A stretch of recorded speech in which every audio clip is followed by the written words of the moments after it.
તમે જુઓ, મા બાપે ઘણું બધું વેઠ્યું હોય, ભણ્યા ન હોય એટલે, તો એને કારણે મા બાપ ભણાવે, ખર્ચા કરે, અત્યારના સમય પ્રમાણે ટ્યુશનો રખાવે, પેટે પાટા બાંધીને મજૂરીઓ કરીને પોતે જૂના કપડાં પહેરીને પણ બાળકોને ભણાવે. અને અત્યારે તો એવું થાય કે એની કંઈક સારી પોસ્ટ ઉપર જવું હોય તો અત્યારે તો ડોનેશન કેટલા બધા. એટલે માતા પિતા એવું વિચારે જમીનનો એક કટકો કાઢી નાખી અને જો આ છોકરો ભણે તો આખી જિંદગી એને શાંતિ. કેટલી મહેનત કરીને મેળવેલી જમીનો હોય, પ્લોટ હોય, મકાનો હોય, તો એ વેચીને દીકરાઓને ભણાવે ને છતાંય જે દીકરાઓ ભણવામાં ધ્યાન રાખતા નથી તો એ બધાય શોક કરવા યોગ્ય છે, કહેતા મૂઢ છે. યુવાન હોય કે ગમે તે હોય, આપણા વડાપ્રધાન લાલ બહાદુર શાસ્ત્રી, એમને ભણવાને બિલકુલ સગવડતા નહોતી, પુસ્તકોય માગ્યા રાખતા. પછી એમને જ્યારે ભણવા જવાનું થાય ને ત્યારે નદી પાર કરીને સામે કિનારે જવાનું, તો બધા વાણમાં બેસીને જાય. પણ હવે આમને પાસે તો માગ્યા પુસ્તકો હોય, વસ્ત્રોય પૂરા સારા હોય નહીં, તો એને વાણવાળાને રોજ ક્યાંથી દેવાનો એકાનોય હોય. એટલે એ શું કરે, મીણિયા કપડામાં પુસ્તકો બાંધી પછી એને પાછળ વાંસામાં લટકાડી દે, પછી નદીમાં પડે અને તરીને સામે કાંઠે જાય અને વળતા એવી રીતે તરી અને આવે. તો આવી રીતે જ્યારે એ ભણ્યા ત્યારે એ આ દેશના વડાપ્રધાન બની શક્યા. એટલે મહેનત કરવી તો ખૂબ જરૂરી છે. ગોપાલકૃષ્ણ ગોખલે બજારની લાઇટે વાંચીને દેશના સારા ગણિત શાસ્ત્રી થયા છે. કોઈ વ્યવસ્થા હોય એ વખતે ઘરની અંદર તેલ વગેરેના દીવા કરે કેરોસીનના, તો પૈસા ક્યાંથી કાઢે? સંધ્યા સમય થાય ત્યાં ઘરમાં બધું પતી જાય, દીવો કરવામાં જ ન આવે. અને છતાંય આ લોકો બધાય ભણ્યા છે. માટે સગવડતા હોવા છતાંય જે ભણતા નથી, આગળ ઉપર જતા બહુ દુઃખી થાય છે. અને એને વિદુર નીતિ મૂઢ કે છે. વિદુરજી કહે છે કે હે રાજન, ધન ન હોય છતાં પણ મોટા મોટા મનસૂબાઓ કરે. મનસૂબા કરવા સારા છે, હોય ત્યાં ત્યાં રહેવું જરૂરી નથી, આપણે જ્યાં હોઈએ ત્યાંથી આગળ જવું ખૂબ જરૂરી છે, પણ એ મનસૂબાય માપમાં કરવા. મચ્છર એમ કહેતું હોય કે હું ગરુડજીને પકડી પાડું, તો આવા મનસૂબા ક્યારેય, કારણ કે આકાશમાં ઉડવાની મચ્છરની કેપેસિટી અલગ ને ગરુડજીની કેપેસિટી પણ અલગ હોય. એટલે અપની પહોંચ વિચાર કે આપણું જોઈ અને આપણે પગપોળા કરવા. ઘણી વખત પૈસા ન હોય ને તો વિચારોની મોટી મોટી બેઠા બેઠા ઇમારતો ચણતા હોય કે આટલું આમ કરશું, પછી આવો પ્લોટ રાખશું ને આવું ફાર્મ બનાવશું ને આવા ઝાડવા નાખશું, પછી તો અથાણાની ક્યારેય કોઈને કાંઈ લેવા જ નહીં જવું પડે, ભલે હજી અહીંથી ઊભો તો થા. આ ખોટે ખોટા મિનારાઓ ચીણ્યા કહેવાય. તો એવો જે માણસ છે એને મૂઢ કહેવાય. વળી હે રાજન, પૈસા માપમાં હોય, ખૂબ વધારે ન હોય, પોતાનો વ્યવહાર ચાલે એટલા જ હોય, છતાંય જ્યાં ત્યાં ખોટા ખર્ચા કરે.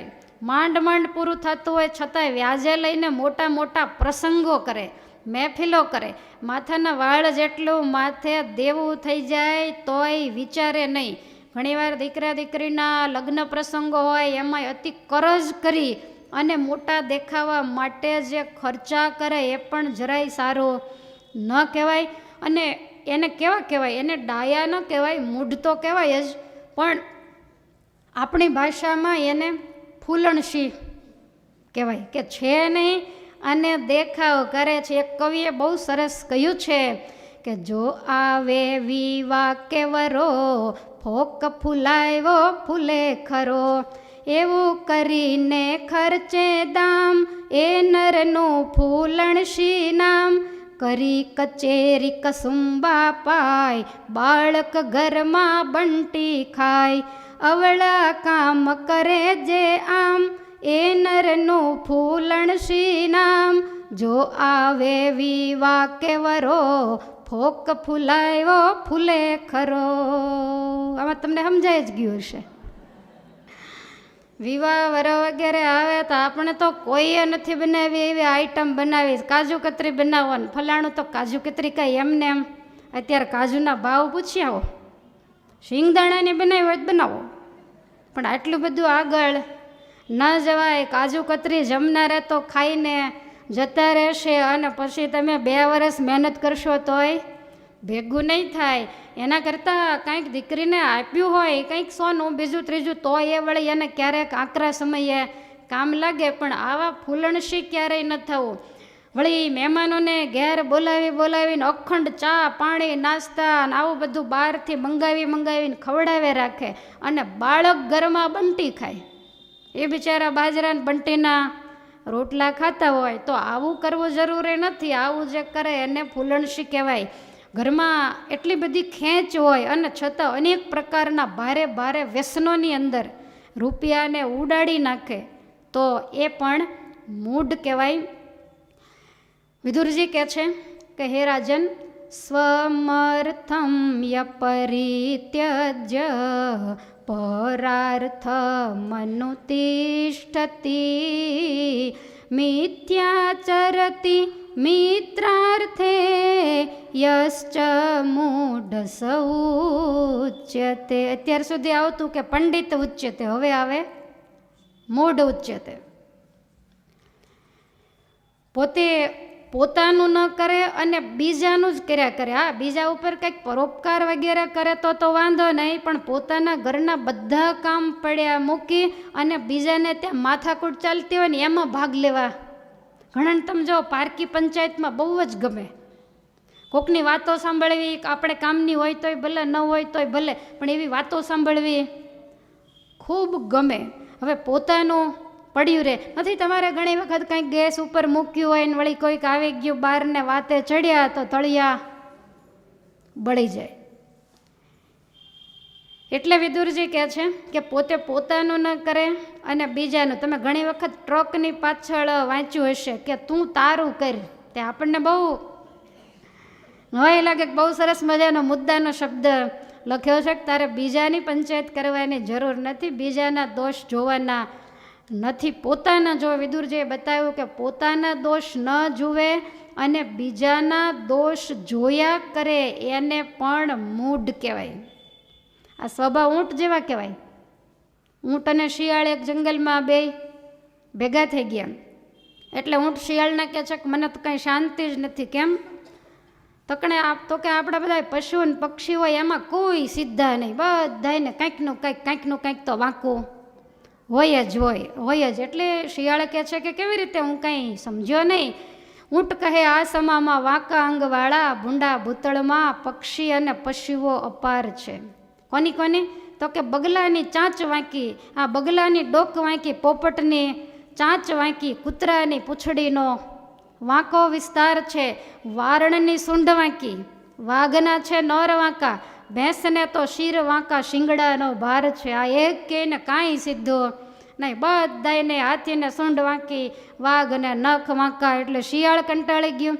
સાંભળી શિયાળ બોલ્યું, દાખે દલપત રામ, અન્યનું તો એક વાંકું આપના 18 છે. તમારે કયું સીધું છે?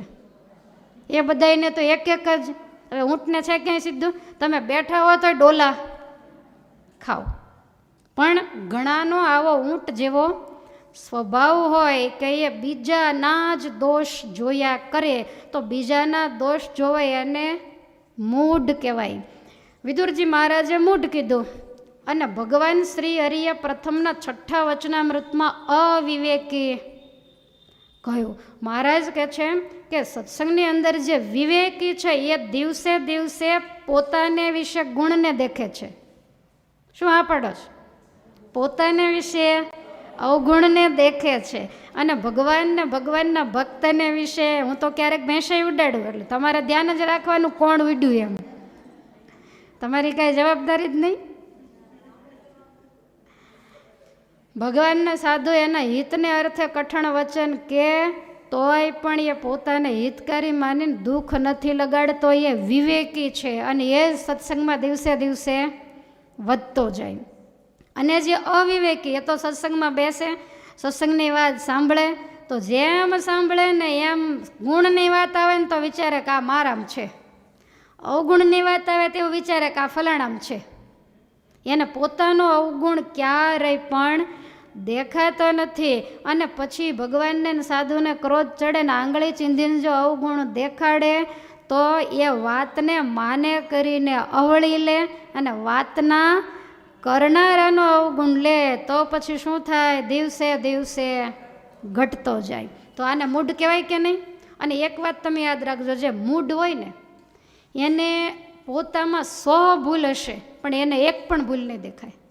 એને એમ જ થાય કે આ બધાય ભૂલથી ભરેલા બેઠા, દૂધે દોયેલો હું એક જ છું. એને આવું જ કાયમને માટે મનાય. અને એક વાત યાદ રાખજો કે એને સમજાવવા છતાં એ ન સમજે ને તો એનું પૂર્વજન્મનું બહુ મોટું પાપ છે ને એને અંતે નડવાનું જ છે. એટલે માણસ ભૂલનો સ્વીકાર કરી શકતો નથી. અને જે ભૂલનો સ્વીકાર કરે તો એનામાં સુધારો થાય, અને ન કરે તો એનામાં આખી જિંદગી ક્યારેય પણ સુધારો થાય નહીં. એટલા માટે બતાવ્યું કે બીજામાં પણ હંમેશા ગુણ દ્રષ્ટિ રાખવી. ત્યાર પછી વિદુરજી કહે છે કે મિથ્યાચરતિમ મિત્રાર્થે, મિત્રની સાથે જે ખોટું આચરણ કરે. હવે મિત્ર હોય એમાં તો ભાઈ કરતાંય વધારે લોકો વિશ્વાસ રાખતા હોય છે. એટલે સામેવાળાએ આપણામાં એટલો બધો વિશ્વાસ મૂક્યો હોય, સાથે ભેગો ધંધો હોય અથવા તો પરિવારમાં ક્યાંય પણ સાથે જતા હોઈએ, અને એ વખતે જો આ માણસ વિશ્વાસઘાત કરે તો એ પણ એક નંબરનો મૂઢ છે. મિત્રની સાથે પૂરા વિશ્વાસથી વર્તવું, એના ધનનો ગેરઉપયોગ કરે. અરે ઘણા તો એવા મૂઢ પણ છે કે એ મિત્રની ગેરહાજરીમાં એની સ્ત્રીઓનો પણ ગેરઉપયોગ કરતા હોય છે. તો આ બહુ મોટા પાપી કહેવામાં આવે છે. અને એ મિત્રના ઘાતકી કહેવાય. મહારાજે શિક્ષાપત્રીમાં લખ્યું કે અમારા આશ્રિતે ક્યારેય પણ વિશ્વાસઘાત ન કરવો. કોઈ ક્યાંક બહાર જતા હોય, ઘણા વાર દવાખાનાના એવા આડોશી પડોશીને કામ આવી ગયા હોય અને બાળકોને તમારા ઘેર તમારે વિશ્વાસે મૂકે તો એનું સારી રીતે જતન કરવું એ તમારે પવિત્ર ફરજ છે. માટે ક્યારેય પણ વિશ્વાસઘાતી ન થવું. બલવંતમ ચયો દ્વેષ્ટિ, હું થોડા ટૂંકમાં હવે લઉં છું કારણ કે નહીતર આનો પાર નહીં આવે. એક એક વસ્તુ ઉપર જેટલું કરવું હોય એટલું વિવેચન થઈ શકે, પણ પિષ્ટ પીસવાનો કોઈ મતલબ નથી. શિક્ષાપત્રીમાં આ બધી જ વાતોને આપણે વિસ્તારથી સમજાવી છે. પિષ્ટ પીસવું એટલે સમજ્યા? આ પાડી દીધી તે દળેલાને દળવાનો કોઈ મતલબ નથી. આ શાસ્ત્રીય ભાષા છે. વિદુરજી કહે છે કે રાજન બલવંતમ ચયો દ્વેષ્ટિ, જે બળવાનની સાથે વેર કરે તો મૂર્ખ જ છે. કારણ કે બળવાનને આપણે પહોંચી ન શકીએ એટલે એની સાથે ક્યારેય પણ વેર ન કરાય. બળવાન કોને કહેવાય? તો પોતાથી જે મોટા હોય એની પાસે નમતું જોખી દેવું. પોતાથી મોટા અનેક પ્રકારે હોય. કોઈ વિદ્યાથી મોટા હોય, કોઈ સંપત્તિથી મોટા હોય, કોઈ સત્તાથી મોટા હોય, કોઈ જ્ઞાનથી મોટા હોય, કોઈ ઉંમરથી પણ મોટા હોય. તો અનેક પ્રકારે મોટા હોય એની આગળ નમતું મૂકીને જીવે ને એ જ શાંતિથી જીવી શકે. જેને તેની સાથે બાખડ્યા જ કરે તો એટલું યાદ રાખવું કે બળવાન હોય ને એના વગને પગ બેય હોય, એને ઘણી જગ્યાએ લાંબા સંબંધો હોય. હજી તો આપણે અહીંયા બોલતા હોય અને પેલો જો ફોન કરી દે ને તો પોલીસની ગાડી આવીને ઊભી રહે. એટલે બધી જગ્યાએ માપમાં રહેવું, એને પરબારું કામ થઈ જાય ને પછી આપણે મરાઈ જઈએ. એટલે ડાયો એને કહેવાય કે મોટાની આગળ હંમેશા નમતું જોખે, કહેતા જતું કરવાની ભાવના રાખે. બળિયાની સામે બાથ ક્યારેય પણ ન ભીડે. વળી વિદુરજી કહે છે કે હે રાજન, અમિત્રમ કુરુતે મિત્રમ મિત્રમ દ્વેષ્ટિ નસ્તિ ચ કર્મચારભતે દુષ્ટમ તમારહુ મૂઢચેતસામ.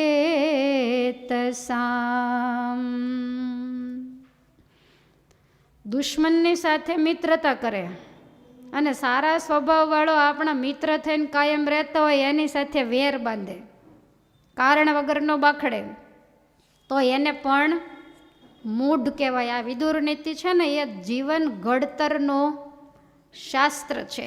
આમાં ક્યાંય આવ્યું નહીં કે ભગવાન લીમડા નીચે ઢોલિયા માથે બેઠા હતા, અને આવશે નહીં.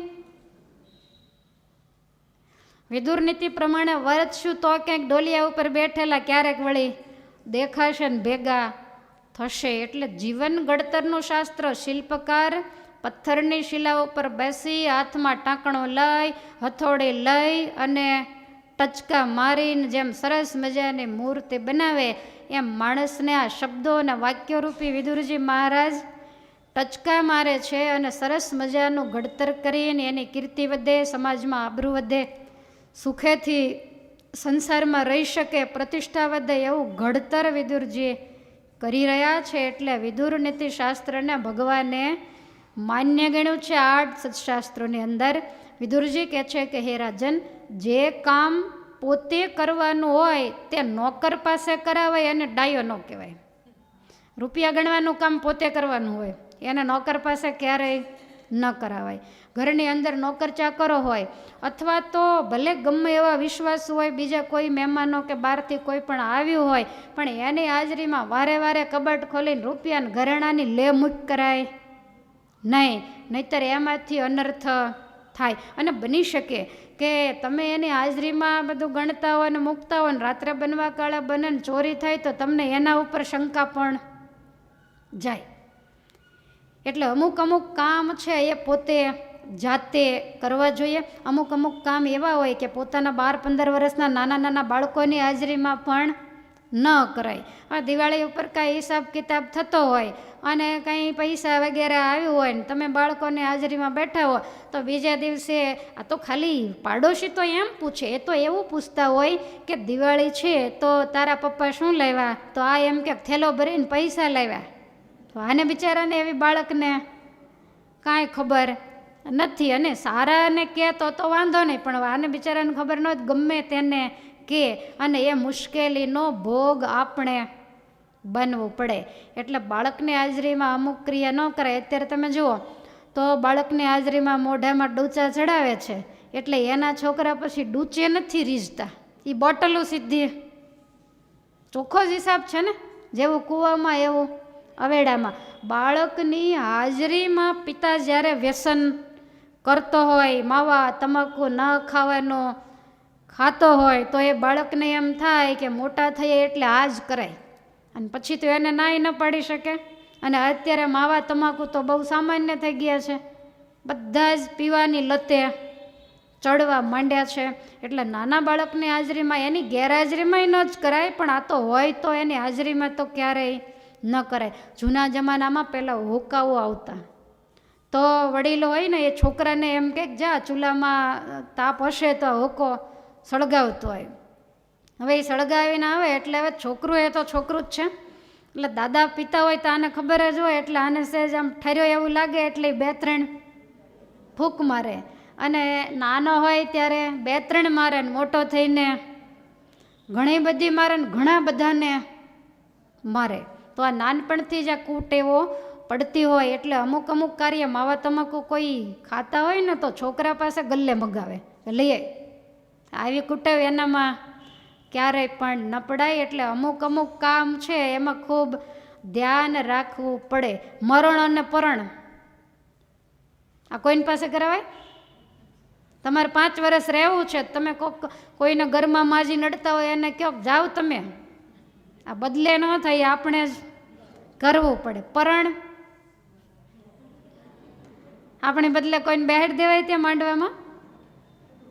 એ તો પોતે જ કરવું પડે, એમાં કોઈ બદલે ન ચાલે. ખેતી બાતી બિનતી ચોથા ઘોડા કા તંગ, આ 4 વસ્તુ જાતે જવો. ખેતી તો ખેતી જાતે જ કરવી પડે. અને તમે બધા જ આ વાતને જાણી શકો છો કે તમે ઘેર મહેનત કરીને ખેતી કરો ત્યારે તમારે કેટલી કમાણી હોય છે, અને પારકા માણસોની પાસે કરાવો ત્યારે તમારે આવક કેટલી હોય. કારણ કે પારકા એ પારકા, અને પારકાને આપ્યું હોય તો આંટો ફેરો મારવો પડે ને ધ્યાન તો રાખવું જ પડે, નહીંતર તમારામાં કહેવત છે પર રળે ને પર ખાય.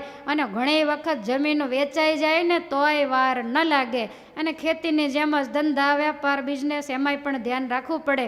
આખો દિવસ જે કાંઈ થાય એ રાત્રે બેસી બધાય નોકરો ચાકરો મેનેજરો એને પૂછીને બધુંય જાણવું પડે. કેટલી આવક કેટલી જાવક, કોને કેટલા દીધા, કોણ આવ્યું કોણ ગયું, આ બધુંય ધ્યાન ન રાખે તો એમાંય પણ નુકસાની થાય. બાતી કોકની આગળ વાત કરવી હોય કે વિનંતી કરવી હોય, રજૂઆત કરવી હોય તો એ પોતે કરવી. તમારા કોઈ સંબંધી પાસેથી પૈસા ઉછીના જોઈએ છે તો તમે પાડોશીને એમ કે જાન લેતો હોય તો આપે એને કોઈ?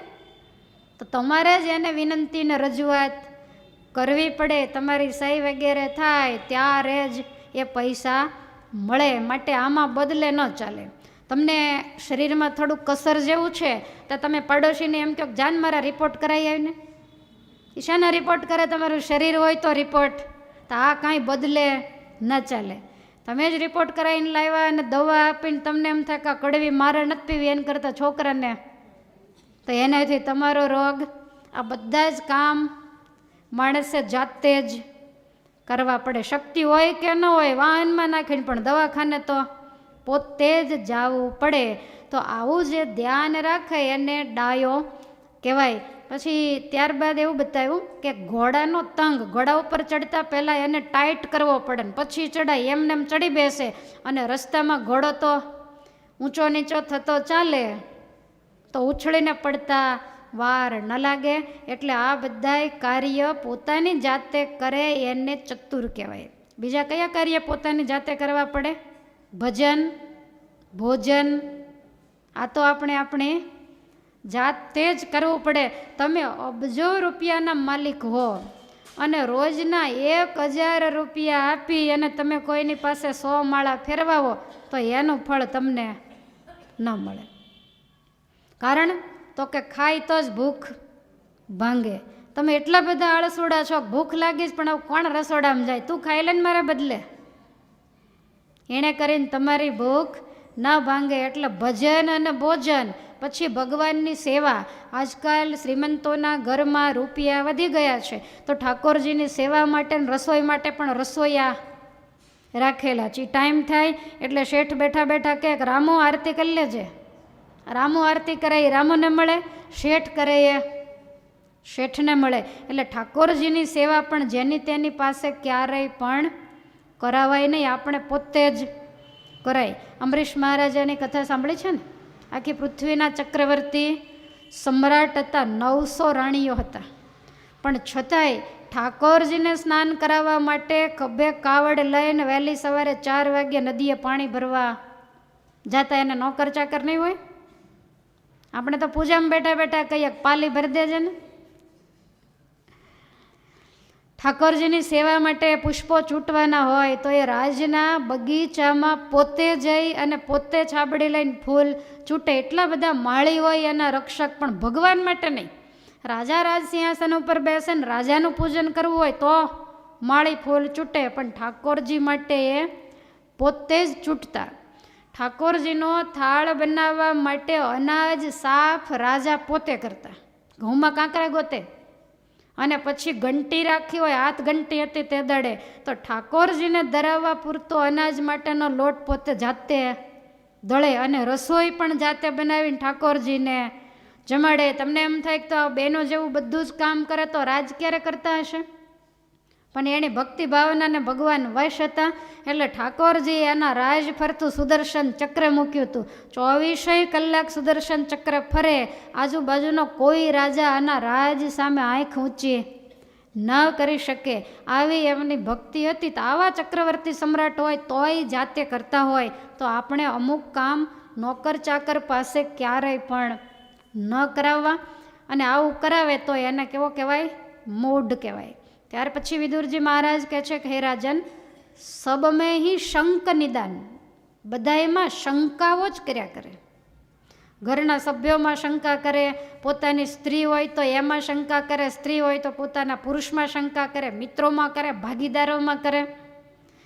શંકાશીલ જેનું માનસ હોય ને એ આખી જિંદગી શાંતિથી જીવે નહીં અને કોઈને શાંતિથી જીવવા દે જ નહીં. જો દ્રષ્ટિ એવી સૃષ્ટિ, આપણે સારા તો દુનિયા સારી. એટલે ક્યારેય કોઈના ઉપર ખોટી શંકા ન કરવી. અને જેના પરિવારની અંદર શંકાશીલ સ્વભાવ હોય ને એને રાંધ્યા રજળતા હશે.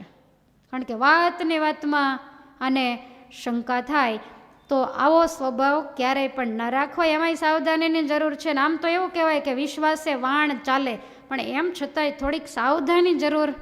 જો તમે તમારા દીકરા દીકરીઓની અંદર વિશ્વાસ મૂકો એની કોઈ ના નથી, પણ છતાંય છાની રીતે તપાસ પણ એ છાની રીતે તપાસ કરવી અને શંકા કરી ન કહેવાય.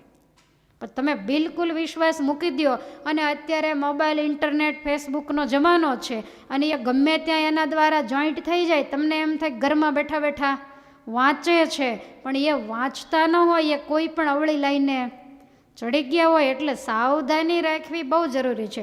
ધંધાઓ હોય, 2-4 ભાગીદારો હોય, તો અમુક ભાગીદાર બહારનું સંભાળતા હોય, અમુક કંઈક ઓફિસનું સંભાળતા હોય, અમુક કંઈક ઉઘરાણી વગેરેનું કરતા હોય, બધાને એકબીજામાં વિશ્વાસ હોય જ, પણ છતાંય ઘણી વખત અંદરનો વ્યવહાર કરતા હોય ને ઝાઝા રૂપિયા જ્યારે દેખાય ત્યારે ભલભલાને લાલચ લાગે અને એ આડાવળું કરે ને પેલાને બિચારાને બહાર જ રખડાવે અને આ ઓફિસમાં વહીવટમાં ક્યાંય પણ માથું ન મારે, એટલે પેલો સીધા ગોટાળા કરી અને આની માથે દેવું નાખી જેટલું હોય એટલું લઈને નીકળી જાય.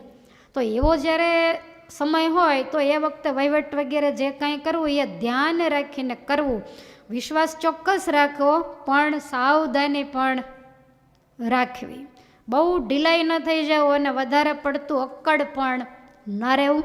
વિદુરજી મહારાજ કહે છે કે હે રાજન, શ્રાદ્ધમ પિતૃભ્યો ન દદાતી દૈવતાની ન ચાર્ચતી સુહૃન મિત્રમ ન લભતે તમાહુર્મૂઢચેતસામ. જે પિતૃને યાદ કરીને શ્રાદ્ધ નથી કરતા, આ વાત તો જ્યાં હોય ત્યાં બધે આવતી હોય છે. પિતૃઓનું આપણા ઉપર ઋણ છે, ઘણા બધા આપણી ઉપર ઋણ હોય છે. ઋણને ઉતારવા માટે ઘણા કાર્યો, કર્મો આપણને ઋષિમુનિઓએ બતાવ્યા છે. માણસની માથે 5 પ્રકારના કરજ છે, તો એ 5 પ્રકારના કરજમાંથી છૂટવા માટે મનુષ્યએ હંમેશા 5 યજ્ઞ કરવા પડે. આપણે 5 પ્રકારના પાપ હોય એ જાણે અજાણે આપણે કરતા હોઈએ, ખાંડણીઓ, ચૂલો, સાવરણી, ઘંટી, પાણીયારું વગેરે. અત્યારે તો ઇલેક્ટ્રિક ઘંટી આવી ગઈ, પણ છતાંય બહુ હરવા ફરવાનો અને મોજ શોખનો સ્વભાવ હોય તો ઘરમાં પછી સાફ સફાઈ થોડીક ઓછી થાય, બહાર ટનાટન થઈને ફર્યા કરે, એટલે ઘંટી ટાઈમે સાફ ન થાય, અંદર લોટ વગેરે તો જીવાત પડે. એમાં તમે બીજું અનાજ નાખીને દળો એટલે હિંસા થાય, પાપ લાગે. તો આ પાપ એ દળનારા કહેતા ગૃહિણીને લાગે. તો આ 5 પ્રકારના પાપ છે જાણે અજાણ્યા થતા હોય તો એને દૂર કરવા માટે 5 યજ્ઞ કરવા. કયા 5 યજ્ઞ? તો બ્રહ્મયજ્ઞ, દેવયજ્ઞ, મનુષ્યયજ્ઞ, પિતૃયજ્ઞ અને ભૂતયજ્ઞ. તો આ 5 યજ્ઞ બતાવ્યા. દેવયજ્ઞ એટલે શું? તો કે દેવોનું પૂજન કરવું. કાયદેસર આપણે ભગવાનનું પૂજન વગેરે કરતા હોઈએ, થાળ, બીજું ત્રીજું, તો એ દેવતાનું પૂજન. જ્યારે જ્યારે જે સમય આવે ત્યારે તે પ્રમાણે ઘરની અંદર મંદિરોમાં તો ઉત્સવ થતા હોય, પણ ઘરમાં પણ આપણે કંઈક એને યાદીમાં સારો થાળ બનાવતો હોઈએ, કંઈક પૂજન વગેરે કરતા હોઈએ, તો આને દેવયજ્ઞ કહેવામાં આવે. ત્યાર પછી બ્રહ્મયજ્ઞ. તો બ્રહ્મયજ્ઞ એટલે અત્યારે આપણે જે કરી રહ્યા છીએ તે ભગવાનની આરાધના કરવી, ચિંતન કરવું, પ્રાર્થના કરવી વગેરે. પછી મનુષ્યયજ્ઞ એટલે માણસને ઉપયોગી થાય એવી કોઈ પણ ક્રિયા કરો. પછી દવાખાનામાં દર્દીઓને કોઈ ફળફળાદી રૂપે દવાના બિલ ભરી આપો અને મદદરૂપ થાવ, તો એ પણ મનુષ્યયજ્ઞ છે. કોઈ વૃદ્ધ હોય, વડીલ હોય, છોકરાઓ બહાર રહેતા હોય અથવા તો ન રાખતા હોય, તો તમે કાંઈ પણ નવું બનાવ્યું હોય સારું, તો એને તમે આપ્યા હોય, એને જમાડો, તો આ પણ એક પ્રકારનો મનુષ્યયજ્ઞ છે. એને સહાયરૂપ થાવ, બીમાર હોય તો એને દવાખાને લઈ જવું, તો આ મનુષ્યયજ્ઞ છે. ભૂતયજ્ઞ એટલે તો આપણા વડવાઓ પહેલાં કીડિયારું પૂરતા, પંખીઓને ચણ પણ નાખવામાં આવે છે, ગાયોને ઘાસ નાખે, અવેડાઓ ભરતા કે જેથી કરીને પશુઓ પાણી પી શકે, કૂતરાને રોટલા વગેરે નાખે, ભૂખ્યાને ખવડાવે, સદાવ્રતો બાંધતા. આપણે સુખી સંપન્ન હોય અને આપણી આજુબાજુમાં કોઈ નાજુક પરિસ્થિતિવાળા હોય તો એમને ભોજન, દવા વગેરેની જે જરૂર પડે એ રીતે મદદરૂપ થવું. એના ઘરના છોકરાઓ હોશિયાર હોય પણ ફી ભરવાનો એને વેત ન હોય અને કદાચ ભણી શકે નહીં એવી પરિસ્થિતિ હોય, તો એના બાળકોને ભણાવવા, એને ચોપડા, એને કપડાં વગેરે લઈ આપવું, તો એના અંતરના આશીર્વાદ મળે. તો આ બધા મનુષ્યયજ્ઞ કહેવાય. પછી પિતૃયજ્ઞ, તો માતા પિતાએ જન્મ આપ્યો છે. જો મહારાજે અહીંયા પિતૃ શ્રાદ્ધનું જ વિદુરજી મહારાજે બતાવ્યું. તો જેણે જન્મ આપ્યો છે, મા બાપનું દરેક જીવાત્માની માથે ઋણ છે. જિંદગીભર એમની સેવા કરે તો ઋણ મુક્ત થવાતું નથી. પોતાની ચામડીના જૂતા કરીને મા બાપને પહેરાવે, કારણ કે સારા પ્રતાપ મા બાપના કે આપણે આ દુનિયાને જોઈ એના પ્રતાપે આપણે અત્યારે સુખિયા છીએ. એની ખૂબ આપણા ઉછેરની પાછળ મહેનત છે, ખૂબ દુઃખ વેઠ્યા અને ભોગ આપ્યા છે. એટલે આપણે માથે એનું ઋણ છે. આખી જિંદગી સેવા કરી અને એને સાચવવા. શ્રાદ્ધની વાત તો પછી આવશે, પણ પહેલાં તો જીવે છે એને શ્રાદ્ધ નાખો. નેવા ઉપર પછી જાઓ, પણ પહેલાં અહીંયા પલંગે બેઠા છે એને આપવાની વાત છે. તો દરેકની માથે આ ઋણ છે. અને દીકરાએ મા બાપની સેવા કરવી એ દીકરાનો મોટામાં મોટો ધર્મ છે. બીજું કદાચ કાંઈ ન કરે તો પાપ ન લાગે, પણ જો સેવા ન કરે તો પાપ લાગે. અત્યારે તો વળી સમય સારા છે, પણ જૂના જમાનામાં તો એવા સમય હતા કે મા બાપને પેટ પૂરતું ખાવાનું ના મળતું હોય, મહેનત મજૂરી વગેરે કરી અને છોકરાઓને મોટા કર્યા હોય. પથ્થર એટલા દેવ કરે ત્યારે દીકરાનું મોઢું જોયું હોય. દુખડા વેઠ્યા મેં દીકરા કાજે ને અલુણા ખાધા, ગડપણ સુધી હળિયું કાઢી દુઃખનો નાવ્યો અંત, મોટા મેં તો દીકરા કીધા લાવનો જીવનના લીધા. દીકરાઓ માટે થઈ કોઈ પ્રકારનું સારું ખાવું, સારું પહેરવું, મોજ શોખ કાંઈ કર્યા નહીં. અને એના ઉછેરની અંદર એને ઓછું ન આવે, એને સારી રીતે એનું પોષણ થાય એવી મહેનત કરી. અને જે મા બાપ દીકરા સામે મીટ માંડી અને બેઠા હોય એને ભણાવ્યા ગણાવ્યા એમને એમ થાય? ઘણી વખત તો મા બાપ દીકરાઓને કે પણ નહીં કે આ મેં શું કર્યું છે અને કઈ રીતે હું પૈસા ભેગા કરું છું. તમે નહીં માનો, પણ આ જગતની અંદર, આ દેશની અંદર એવા માતા પિતા પણ છે કે દીકરાને ભણાવવા માટે એણે પોતાની કિડની કાઢીને વેચી નાખી છે. તમે વિચારો.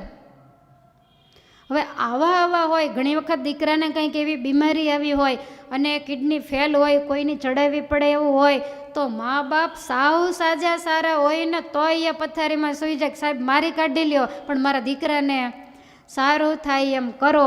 હવે મા બાપની કિડનીએ જીવતા જે દીકરાઓ હોય ને એ મા બાપની સામે જ્યારે ન જોવે ત્યારે તમે વિચારો એને કુદરત ક્યારેય માફ નહીં કરે. એના દીકરા માટે પોતાના શરીરની સામું પણ નથી જોયું. એટલે આ બહુ મોટું ઋણ છે. એટલે આ દેશના તમામ દીકરાઓની પવિત્ર ફરજ છે કે મા બાપની સેવા કરવી.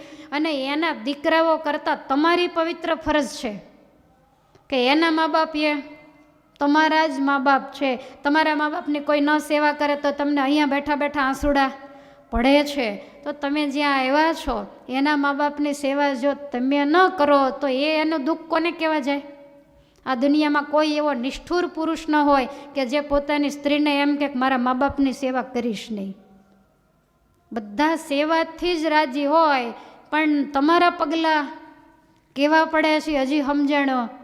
તમે આવો અને બધી બાજી બગડી જાય. તમે કંઈક એવી રીતે સમજાવો કે જેથી કરીને એનું મા બાપ સાથેનું વર્તન ફરી જાય. બોલો, એને મા બાપનો વાંક દેખાવા માંડે, પોતાની સ્ત્રીનો વાંક ન દેખાય. તો ભગવાનના ભક્તની આ રીત નથી. એમાંય જે બાપ વિધુર હોય, માતા વિધવા હોય ને તો એ તો ગમે એમ રસ્તો કાઢે, કારણ કે એને તો ઘરમાં જ રહેવું, રસોડું, આ તે બધું એના હાથમાં જ હોય. પણ એમાંય 40-45 વર્ષની ઉંમરે કોઈ પુરુષ વિધુર થયો હોય, દીકરાના લગ્ન થઈ ગયા હોય યા તો થવાની તૈયારીમાં હોય, બુદ્ધિશાળી ને ડાયા હોય કે હવે સંસારમાં પડવું કાંઈ જરૂરી નથી, તો ઉંમર નાની હોય એટલે ઘરની અંદર એને કયા સમયે આવવું, કેમ રહેવું, પુત્રવધુ સાથે એટલી બધી મુશ્કેલી હોય.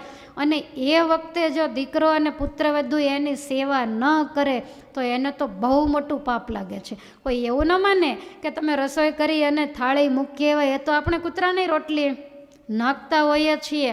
અનાજથી પેટ ભરાય પણ હૈયાના હેત અને લાગણીથી હૈયું ભરાય. આપણે એના પ્રત્યે કંઈક હેતભાવ રાખીએ, સીધું જઈને નાખ્યા બેસી જાઓ તો એ અન્ન છે એ પચે નહીં, એ અન્ન શરીરને ગણ ન કરે. પણ આપણે ભાવથી અને હેતથી સૂકો રોટલો આપીએ ને તો એ માણસને મીઠો લાગે. માતા એકલા હોય, પિતાની ગેરહાજરી હોય તો માતાની સેવા કરવી એ દીકરાની ફરજ છે.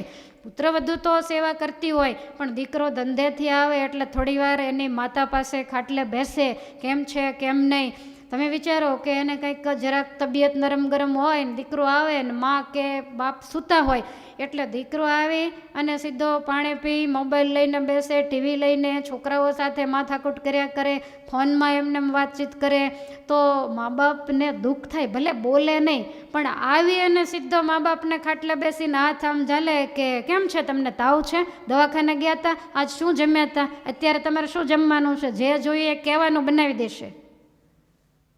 તો એ મા બાપને દવાખાને ન જવું પડે પણ દીકરો આમ કાંડું પકડે ને ત્યાં એનો રોગ મટી જાય. હૃદયની લાગણીની તો બધાને જરૂર છે. તમારે આંગણે કૂતરું બિલાડું આવે ને 2 વખત તમે એને લાકડી આંટી જાવ તો 3જી વાર એ નહીં આવે, કારણ કે એને ખબર પડે.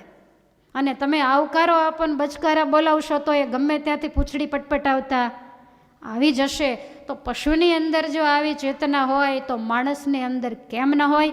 એટલે વિદુરજી મહારાજ જે પિતૃ શ્રાદ્ધ કરવાનું કહે છે ને એ આ રીતે બતાવે છે. જ્યારે છે ત્યારે સેવા કરી લેવી અને ગયા પછી તો શાસ્ત્રના નિયમ પ્રમાણે કરવું.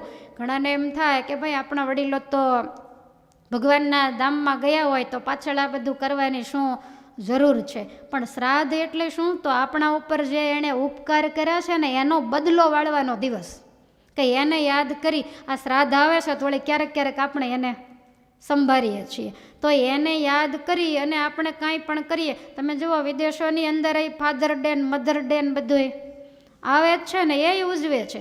પણ મા બાપને યાદ કરીને શ્રાદ્ધ કરવા એ વખતે આપણે જે કંઈ આપીએ એ એને મળે છે. સત્સંગી જીવનની અંદર પણ આ વાત લખેલી છે. જેમ ગાયોનું મોટું ધણ હોય એમાં કોઈ પણ ગાયનું વાછડું તમે છોડો તો એ આખા ધણમાંથી 100-200 ગાયો હશે ને તો એની માને એક ગોતી લેશે, એ ક્યાંય પણ બીજે માથા નહીં મારે. મોટી સભા ભરાયેલી હોય અને એમાં કોઈ પણનું નાનું છોકરું આવે, આખી સભામાંથી એની માને શોધી અને એના જ ખોળામાં બેસશે. એવી રીતે શ્રાદ્ધમાં અર્પણ કરેલી વસ્તુ આપણા પિતૃઓ જે કોઈ જગ્યાએ જે કોઈ લોકમાં જે કોઈ યોનિમાં હોય તો એને ત્યાં તે ખોરાક રૂપે મળે છે. આપણા પિતૃઓ ભગવાનના ભક્ત છે, ભગવાનના ધામમાં ગયા છે, તો ભલે એને શ્રાદ્ધની જરૂર નથી. ધર્મદેવન ભક્તિ માતા ધામમાં નહીં ગયા હોય? સ્વામિનારાયણ ભગવાને વારંવાર એમના શ્રાદ્ધ કરાવ્યા છે. તો ભગવાન આપણને શીખવાડવા માટે આ બધું કરે છે કે મા બાપના ઉપકારનો બદલો વાળવાનો એક ઉપાય છે. બધાય એ બાને જમે, બધાય બહેનો દીકરીઓ વગેરે ભેગા થાય, કાંઈક દાન દક્ષિણાઓ વગેરે થાય તો એમાં આપણું રૂડું થાય. અને અક્ષરધામમાં પિતૃ ગયા હોય તો ત્યાં બેઠા બેઠા એને આશીર્વાદ મળે. કોઈ પિતૃ સર્પ થયા હોય એટલે સત્સંગી હોય તોય સાપ જેવો ક્રોધીલો સ્વભાવ હોય તો સર્પ થવું પડે, તો સર્પ છે એ વાયુનું ભક્ષણ કરે તો તમારું કરેલું શ્રાદ્ધ એને વાયુ રૂપે મળે છે. ભગવાનનો ભગત હોય તો તમને એમ થાય કે સર્પ જ થાય તો ભજનનું તો એને મહારાજ લેવા આવે, પણ જેનો ક્રોધીલો સ્વભાવ હોય ને એ તો અક્ષરધામમાંય ફૂફાડો મારે. એટલે ઠાકોરજી પછી એને સર્પ યોનિની અંદર મોકલી દેતા હોય તો એને વાયુ રૂપે મળે. કોઈ પશુ યોનિમાં ગયા હોય તો એને સારા ઘાસ રૂપે મળે છે. તમે જુઓ કે અમેરિકાથી કોઈ આપણા માટે ડોલર મોકલે તો આપણી બેંકમાં રૂપિયા થઈને નીકળે. અહીંથી તમે રૂપિયા મોકલો ત્યાં ડોલર થઈને નીકળે. એમ આપણે જે કાંઈ આપીએ એ જ્યાં હોય એને યાદ કરીને જે કર્મ કરીએ એ આપણા માતા પિતાને જરૂર મળે છે. તો દરેકની ફરજ છે કે પિતૃ શ્રાદ્ધ વગેરે કરવા એક પ્રકારના પુણ્ય કર્મ છે. વિદુરજી મહારાજ કહે છે કે હે રાજન, અનાહુત પ્રવિશતિ અપૃષ્ટો બહુભાષતે અવિશ્વસ્તે વિશ્વસિતિ મૂઢ ચેતનરાદમ.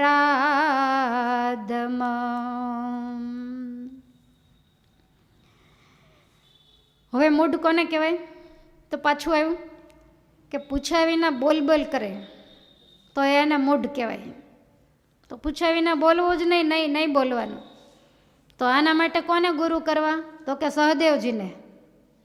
ક્યારેય પૂછ્યા વગર એક પણ શબ્દ સાચું હોય તોય નહીં અને ખોટું હોય તોય નહીં, બધું જ જાણે છે પણ ક્યારેય પૂછ્યા વગર નથી બોલ્યા. લાક્ષા ગૃહની અંદર બધાની ચામડી ભળી ગઈ, એટલી બધી હેરાનગતિ થઈ, બેભાન થઈ ગયા. પણ બાજુમાં જ રસ્તો હતો, પણ સહદેવજી બોલ્યા નથી. ભીમસેને જ્યારે પૂછ્યું ત્યારે બોલ્યા. એટલે ક્યારેય પણ કોઈ આપણને પૂછે નહીં તો વધારાનું ક્યારેય બોલવું નહીં. કોઈ બે વ્યક્તિ વાત કરતા હોય ને આપણે નીકળ્યા તો ઘણા ટેવ હોય કેડે હાથ દઈને પાછા ત્યાં ઊભા રહે. હવે એની વાત કરે એને વાતે ફેરવી નાખવી પડે. અને આવા સ્વભાવવાળા હોય ને એ ઊભા રહે ત્યારે વાત ફેરવી જ નખાય. નહીંતર અહીંયા તમે કાંઈક કીધું હોય અને બહાર જઈને એ કાંઈક પેપરમાં આપે. કોઈ પણ બે વ્યક્તિ વાત કરતી હોય, પછી કોઈ સ્ત્રી પુરુષ હોય, કોઈ ગુરુ શિષ્ય હોય કે કોઈ ઇતર વ્યક્તિઓ હોય, એકલા બે બહેનો વાત કરતા હોય, તમે એટલું વિચારી શકો કે આટલું મોટું મંદિર હોય તો એ સામે ખૂણે ઊભા ઊભા શું કરવા વાત કરતા હશે? સારી વાત હોય તો મારી પાસે સાઉન્ડ ન માગે, પણ કાંઈક અંગત વાત, સંસાર છે, વ્યવહાર છે, કાંઈ પૂછવું, બીજું ત્રીજું કાંઈક હોય, આમ ભેગા થાય એવું ના હોય ને ભેગા થાય હોય પૂછતા હોય તો ત્યાં આપણે જય સ્વામિનારાયણ કરીને કેડે હાથ દઈને ઊભા રહેવાની જરાય જરૂર. હા, એણે તમને બોલાવ્યો કે ભાઈ તમે હાલો સમાધાન કરવા, તો વાત જુદી છે. પણ એમને એમ ક્યારેય પણ જઈને ઊભું ન રહેવું. ક્યારેક તમે અખતરો કરજો, એ કંઈક ગુપ્ત વાત કરતા હોય ને તમે ઊભા રહેશો ને તો બેયના મોઢા ફરી જાય, એને જરાય ગમે નહીં. પણ આ મૂઢ એટલે આને કાંઈ આ વાત સમજાય નહીં. પહેલાંના મોઢા ફરી જાય તોય આ સલાહ દેવા ઊભા રહે, અને પછી પહેલાં બે સમજી જાય પછી ફોનમાં વાત કરી લઈશું. આ નહીં કેળો મૂકે, અને હકીકતમાં ન જ મૂકે તો આને ડાયા કહેવાય? વિદુરજી મહારાજ ના પાડે છે, પૂછ્યા વિના બોલ બોલ કરે તો એને મૂઢ કહેવાય. કોઈની વાતમાં વચ્ચે બોલ્યા કરે તોય મૂઢ કહેવાય. પછી વાત બહુ નાની હોય, એને કહેતા 1 જ મિનિટ થાય એવું હોય ને એમાં અડધો કલાક કરે તો એને પણ મૂઢ કહેવાય. જે કામ માટે જે સ્થાને જેની પાસે તમે ગયા છો, પહેલાં તમે કામની વાત કરો, કામ પતાવી દો. જે કામ માટે જે વ્યક્તિને તમે ફોન કર્યો છે તો પહેલાં જે કામ છે એ પતાવી દો. તમારે નવરાશ હોય, બધાને નવરાશ ન હોય. તમે ફોન હોય તો વાટ જ જોઈને બેઠા હો, મારામાં કોઈનો ફોન ન આવે, પણ શું આવે, બધાય થાક્યા હોય. એટલે કામની વાત છે પહેલાં કરવી, ખોટી વાતને ચોળીને ચીકણી ન કરવી. અમને આવા અનુભવ વધારે થાય. ફોન આવ્યા હોય એટલે આપણને બધી અલગ અલગ વાતો કરે, જન્મ્યા હોય ત્યાંથી ચાલુ કરે, એટલે ઇતિ વચનામૃતમ તો ન જ આવે. પછી આપણે કંટાળી જઈએ ને એટલે આપણે આડું અવળું કંઈક બોલીએ, એવું કંઈક કરીએ એટલે પહેલાંને ખબર પડે. પછી એમ કહીએ કે ભાઈ હવે મારે થોડુંક વાંચવું છે, બધા માળા કરે, માળા બાકી છે તો હવે મૂકું છું. તો કે પણ મેં એક કામે તમને ફોન કર્યો હતો, લે આ અડધો કલાક તો એમને એમ ગઈ ને હજી કામ તો એનું ઊભું ને ઊભું જ રહ્યું. પછી એમ કહેવું પડે કે મારે ઉતાવળ છે, 2 મિનિટનું કામ હોય તો કયો, અને નહીંતર પછી ફોન કરજો. અને કદાચ એમ કે મારે જાજુ કામ છે પછી કરીશ, એટલે એ નંબર સેવ થઈ જાય, આવે એટલે ઉપાડવાનો જ નહીં. આ તમે જે કામ માટે કર્યો, તમારે સાંસારિક ઘણા બધા કામ હોય, અમારે કશું જ કામ ન હોય. એનો મતલબ એવો કે તમારી સાથે ગપ્પા જ મારવા. ઘણા ફોન કરીને કે સત્સંગ કરો, તો અત્યારે હું શું કરું છું? આ સત્સંગ જ કરું છું ને. આ 2 કલાક કરું એ સાંભળી લે તો સુધારો ન થાય? એ એક વ્યક્તિને પર્સનલ. હવે વિદુર નીતિની કથા છે અને હું કાલે કથા બંધ રાખીને હું એમ કહું હું તમને કાલ બધાને વ્યક્તિગત ફોનમાં સંભળાવી દઈશ. હવે એકને ફોન કરું તો આ વિદુર નીતિ કેદી પતે? તો અત્યારે સત્સંગ જ ચાલે છે, ફોનમાં સત્સંગ કરવાના હોય જ નહીં. અત્યારે બધી ઓનલાઈન વ્યવસ્થા થઈ ગઈ, જેની સાથે સત્સંગ કરવો હોય એનું નામ દબાવો એટલે બધુંય નીકળે છે. પણ એવી કંઈક અગત્યની વાત હોય, તમે કોઈ પણ જગ્યાએ વ્યવહારમાં બીજે ત્રીજે મૂંઝાણા હો, કંઈક શારીરિક પ્રોબ્લેમ હોય, કોઈક સાંસારિક પ્રોબ્લેમ સોલ્વ ન થતો હોય, અને તમે કંઈ એવી વાત લઈને આવો તો એ બરાબર છે. પણ કારણ વગરની ખોટી અને તમારી વાત શું, તમારા દીકરાના વખાણ કરે, પુત્રવધુ સારી હોય તો એના વખાણ કરે, ઘરનાના વખાણ કરે, ધંધાના વખાણ કરે, અમારે મકાન આવો, પણ અમને રહેવા દેવાના છો તમે? અમારા નામમાં દસ્તાવેજ કરી દેવાના? તો તમારા ઘરના વખાણ સાંભળીને અમારે શું કરવું હોય? સારા હોય તો તમારા પૂર્વના કાંઈક પુણ્ય હશે, ભગવાનને પ્રાર્થના કરીએ કાયમ સારું ને સારું રે અને તમે સુખેથી પરમાત્માનું ભજન કરો. એટલે ઓનલાઈનવાળાને ખાસ કરીને કહું છું કે કારણ વગરનો આ નંબર ક્યારેય કોઈએ દબાવવાનો જ નહીં, અને દબાવો તો 10 મિનિટથી વધારે, અગત્યનું કામ હોય તો 10 અને નહીંતર 5 મિનિટથી વધારે વાત કરવાનો આગ્રહ રાખવો નહીં. દરેક ગૃહસ્થના ઘરનું મહાભારત એકનું એક જ હોય. હવે અમે પ્રૂફ થઈ ગયા છીએ. ઘણીવાર તો કેવું થાય કે કોઈકનો ફોન આવે ને એટલે હું જય સ્વામિનારાયણ કહીને એમ કહું કે કેમ દીકરીની સગાઈ નથી થતી ને એ જ હોય. કારણ કે હવે મોઢે થઈ જાય ને. જૂના જમાનામાં ડૉક્ટરના કમ્પાઉન્ડર હોય એટલે એ ડબલામાંથી કાઢીને ટીકડીઓ દેતા હોય, અને પછી એને એમ થાય કે હવે તો મને આ બધું આવડી ગયું, એટલે એ પડખે બીજું દવાખાનું નાખે જ સારામાં સારું ચાલે. કોઈ ભૂત પ્રેતને કાઢવાનું કામ કરતા હોય પછી કાયમનું થઈ જાય ને એટલે સામેવાળાને જોવે ત્યાં ખબર, એમ અમે ફોનને નંબર જોઈએ ને ત્યાં ખબર પડી જાય કે આની પાસે આ જ કામ, બ્રહ્મરૂપ થવાના કામ તો કોઈની પાસે હોય જ નહીં. એટલે અમારા ઉપર તમે અમી દ્રષ્ટિએ રાખજો, મહેરબાની રાખજો, અમારો ખોટો ટાઈમ બગાડશો નહીં. મેં તમને આગલા દિવસે પણ કીધું કે વિદુર નીતિ છે એ મારા માટે બિલકુલ નવી છે, અને છતાંય આપણે કંઈ અટવાતા નથી. તો અત્યારે આ વિદુર નીતિને અહીંયા હું પૂર્ણાહુતિ કરું અને પછી આ બુકને લઈને બેસું, એક શ્લોક વાંચીને એના ઉપર ચર્ચા વિચારણા થાય, અને પછી કાંઈક યાદ આવે તો વળી પાછી ટીક મારું. બીજે દિવસે 4 વાગ્યા સુધી હું મહેનત કરું છું, ત્યારે આ 2 કલાક હું તમારી પાસે બોલી શકું. આપણે કોઈ વિદુર નીતિના અભ્યાસી નથી. હમણાં સત્સંગી જીવન કયો તો વળી થોડી વારમાં પૂરું થઈ જાય, કારણ કે વારંવાર મહારાજના લીલા ચરિત્રો વાંચેલા હોય. આમાં તો એક વસ્તુ ઉપર વિવેચન કરવાનું, ખૂબ મગજને દોડાવવું પડે, રાત્રે પણ જાગવું પડે, કારણ કે મગજ જ્યારે ફ્રેશ ને સારા વિચાર આવતા હોય ને ત્યારે જેટલું યાદ આવે એટલી ટીક મારી દેવાય. કાલ યાદ આવ્યું એ આજ યાદ ન આવે. એટલે આટલી મહેનત પડતી હોય ને એમાં તમે વચ્ચે ડિસ્ટર્બ કરો તો આ કામ ક્યારે પૂરું થાય?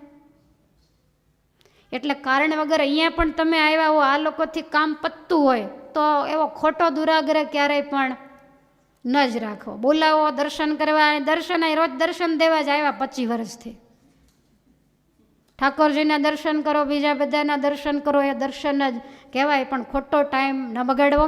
ઘણો બધો અભ્યાસ કરવાનો હોય, ઘણું બધું હોય, અને સાંભળવું બહુ સહેલું છે, વાંચી જવું એ સહેલું છે, પણ એને જે ભેગું કરવું ને એ કામ અતિશય કઠણ છે. એટલે આમાં જો આપણે વિવેક ન રાખીએ તો નથી લાગતું કે વિદુરજી જે લક્ષણો કહે છે એમાં જ આપણે આવી જઈએ. માટે એ બાબતનું પણ ધ્યાન રાખવું. વધારાનું બોલવું નહીં, નાની વાતને વધારે પડતી ચોળીને ચીકણી ક્યારેય પણ ન કરવી. વિદુરજી મહારાજ કહે છે કે હે રાજન, પરમ ક્ષિપતિ દોષેણ વર્તમાન સ્વયં તથા. પોતાના દોષથી અને પોતે ખામીથી જ ભરેલો હોય, પણ છતાંય એ બધાય દોષ એને સામેવાળામાં દેખાય. ભૂલ પોતાની હોય અને છતાંય એમ માને કે મારી ભૂલ. અને આમ જ તો પણ માણસને છટકવાનો સ્વભાવ છે. સારું કર્યું એટલું મેં, અને નબળું કર્યું એટલું સામેવાળાએ. એટલે આવો સ્વભાવ ક્યારેય પણ ન રાખવો. પોતે અનેક પ્રકારની લાંચ, રૂશ્વત, ધંધાઓની અંદર ખોટું કરે, કૌભાંડો કરે, અને પછી ગાળીઓ બીજાની ડોકમાં નાખીને હાથકડીઓ બીજાને પહેરાવે. આવું સમાજની અંદર ખૂબ જ થતું હોય છે. માટે ક્યારેય પણ કોઈને અડચણરૂપ બનવું નહીં. વ્યાસ ભગવાને લખ્યું કે આત્મને પ્રતિકૂલાની પરેશાનને સમાચરે. પોતાને જે પ્રતિકૂળ હોય, કહેતા ન ગમતું હોય તો એવો વ્યવહાર બીજાની સાથે ક્યારેય ન કરવો. કોઈ આપણું અહિત કરે કે આપણું બગાડીએ આપણને ગમે? તો આપણે કોકનું અહિત કરીએ કે કોકનું બગાડીએ તો એને ક્યાંથી ગમે? માટે આવી સમજણ જે ન રાખે એને મૂઢ કહેવાય. મને એમ છે હવે માઈ કંઈ ના પાડે છે કે ટાઈમ થઈ ગયો છે એમ.